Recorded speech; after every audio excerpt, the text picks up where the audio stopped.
NEET പരീക്ഷയുടെ രീതിയിൽ ഒരു വലിയ മാറ്റത്തിന് സാധ്യതയുണ്ടോ? കമ്പ്യൂട്ടർ ബേസ്ഡ് ടെസ്റ്റ് അഥവാ CBT മോഡിലേക്ക് നീറ്റ് പരീക്ഷയും മാറാൻ ഒരുങ്ങുന്നതായി സൂചനകൾ. ഈ സാധ്യതകളെക്കുറിച്ചും അതിനായി എങ്ങനെ തയ്യാറെടുക്കണം എന്നതിനെക്കുറിച്ചും ഇൻസൈറ്റ് 360 നിങ്ങളെ സഹായിക്കും. എന്താണ് ഈ CBT? OMR ഷീറ്റിൽ ഉത്തരം എഴുതുന്നതിന് പകരം കമ്പ്യൂട്ടർ സ്ക്രീനിൽ ചോദ്യങ്ങൾ കാണുകയും ഉത്തരങ്ങൾ തിരഞ്ഞെടുക്കുകയും ചെയ്യുന്ന രീതിയാണിത്. JEE, ഗേറ്റ്, ക്യാറ്റ് പോലുള്ള പ്രധാന പരീക്ഷകൾ ഈ രീതിയിലാണ് നടത്തുന്നത്. CBT മോഡിലേക്ക് മാറിയാൽ വേഗത്തിലുള്ള റിസൾട്ട്, കൃത്യത, കൂടുതൽ ഓപ്ഷനുകൾ, ചോദ്യങ്ങൾ പിന്നീട് റിവ്യൂ ചെയ്യാനുള്ള സൗകര്യം, ഒരു വിഭാഗത്തിൽ നിന്ന് മറ്റൊന്നിലേക്ക് എളുപ്പത്തിൽ മാറാനുള്ള അവസരം എന്നിവയെല്ലാം വിദ്യാർത്ഥികൾക്ക് ഗുണകരമാകും. ഈ സാധ്യതകളെ നമുക്ക് ഒരു വെല്ലുവിളിയായി കാണേണ്ട. ഡിജിറ്റൽ സ്കില്ലുകൾ വളർത്തുക, ഓൺലൈൻ മോക്ക് ടെസ്റ്റുകൾ പരിശീലിക്കുക.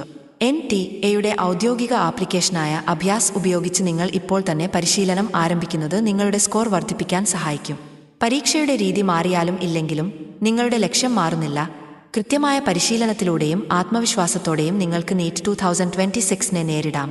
ഇതുപോലുള്ള പുതിയ അപ്ഡേറ്റുകൾക്കായി ഞങ്ങളുടെ ചാനൽ സബ്സ്ക്രൈബ് ചെയ്യുകയും പേജ് ഫോളോ ചെയ്യുകയും ചെയ്യുക. കൂടുതൽ വിവരങ്ങൾക്കായി ഈ വീഡിയോക്ക് താഴെ കമന്റിലോ DMLO 360 എന്ന് ടൈപ്പ് ചെയ്യുക.